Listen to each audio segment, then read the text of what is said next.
sommes sur l'île Saint-Honorat, au large de Cannes, une petite île de 44 hectares. Depuis le début du 5e siècle, cette île est une île monastique et au fil des siècles, les moines ont créé un très riche patrimoine spirituel, culturel, monumental et naturel. Les 20 moines cisterciens qui vivent aujourd'hui sur cette île ont pour mission d'entretenir et de faire vivre ce patrimoine.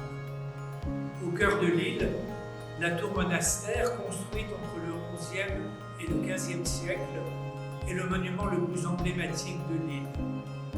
Les moines vont y habiter de manière permanente à partir du XIVe siècle jusqu'en 1788, en la réaménageant plusieurs fois. Après la Révolution française, lorsque les moines reviennent en 1869, elle sera accessible aux touristes qui viennent encore nombreux pour l'admirer. Construite à partir de la fin du XIe siècle, elle est progressivement aménagée en un véritable monastère à l'intérieur d'une tour. Cette dualité entre l'architecture militaire à l'extérieur et l'architecture monastique à l'intérieur, avec notamment ce cloître sur plusieurs étages, est très originale. À la fin du XIVe siècle, cette tour refuge qui servait de refuge à la communauté en cas de menace, devient le lieu de vie permanent de la communauté monastique. Et ça, c'est vraiment très original, exceptionnel. Il n'y a pas d'autre exemple au monde d'une tour qui soit devenue un monastère. D'où l'importance de bien conserver ce monument, qui est un témoin très important de l'histoire du monachisme sur l'île Saint-Honorat et plus généralement de l'histoire du monachisme occidental.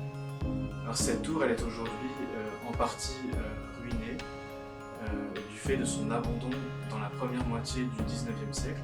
Et aujourd'hui, la communauté monastique souhaite vraiment bien la restaurer et transmettre cet héritage à nos visiteurs.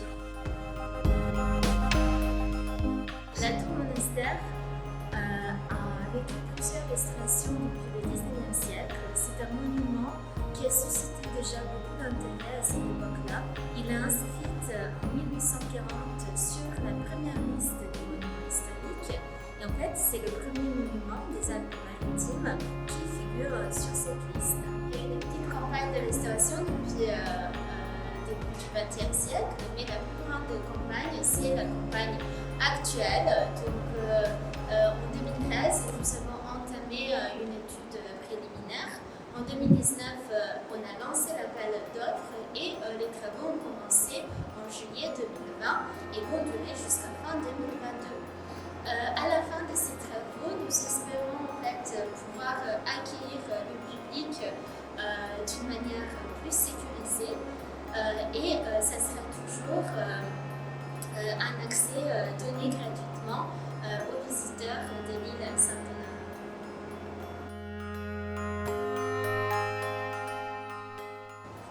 Et un monument qui est composite et qui est unique, qui est en fait l'adjonction d'un cloître, enfin d'un monastère à un donjon quadrangulaire roman qui en constitue le noyau originel qui est derrière moi actuellement.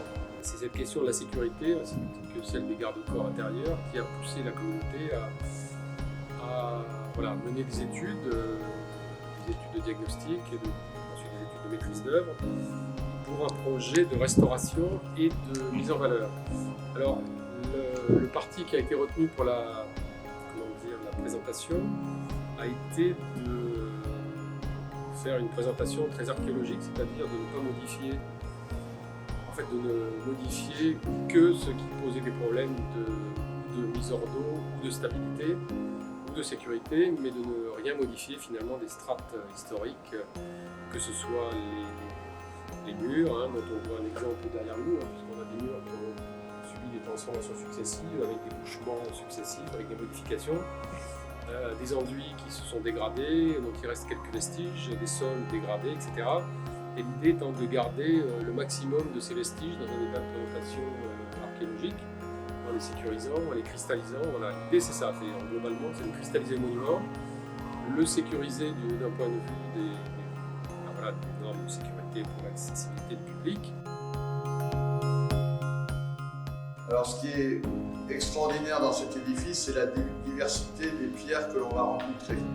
On va retrouver du tuf, on va retrouver des calcaires, on va retrouver des grès, des granites, des calcaires durs, des pierres plus tendres, et dont on ignore parfois la provenance, on n'arrive pas à savoir d'où ça vient, mais toutes ces pierres ont réussi à converger sur cette île. Et c'est donc une des magies de ce lieu, c'est cette rencontre de toutes les pierres pour faire un édifice quand même qui est majestueux et qui a une âme.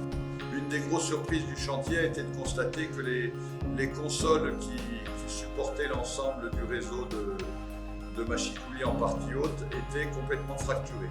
Autrement dit, ça pouvait remettre en question la stabilité de toute la partie haute, tous les encorbellements de la tour.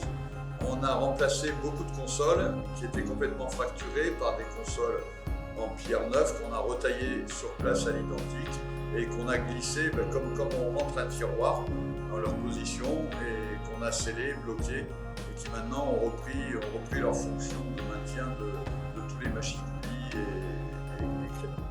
Nous sommes ici à l'intérieur du noyau A. Le noyau A, c'est la partie la plus militaire de l'édifice, où on retrouve des stigmates de plusieurs niveaux de voûtes et qui étaient surmontés par une terrasse. Aujourd'hui, ces voûtes ont disparu, ont été démolies. Il n'y a plus de terrasse et les maçonneries souffrent énormément de toutes les entrées d'eau et toute la pénétration d'eau par la pluie, comme les attaques de la mer. Et donc notre tâche a été de rejointoyer, d'injecter. On a injecté énormément de poulies dans les murs qui étaient partiellement vidés.